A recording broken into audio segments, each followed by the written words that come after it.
Hey everyone, today I'm showing you how to delete a section on Squarespace. I'll be demonstrating this on the web editor. First, click the Pages panel in the left sidebar of your Squarespace editor. This opens up showing all your website pages. Find the page that has the section you want to delete and click on it. Now click the Edit button in the top left corner. This puts you into edit mode where you can see all the sections on your page with their editing toolbars visible. Now hover your mouse over the section you want to remove. When you do this, a toolbar appears at the top of the section with several icons. You'll see options for editing the section, viewing layouts, duplicating, and some arrows for rearranging. What you're looking for is the trash can icon on the right-hand side of this toolbar, near the up and down arrows. Click that trash can icon.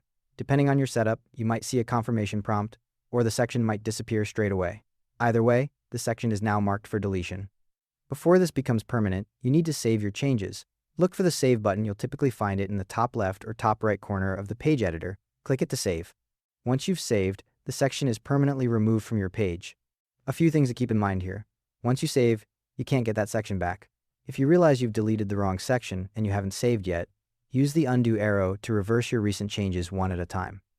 If you're working on a major redesign and you're not completely sure what you want to remove, consider duplicating your page first as a backup.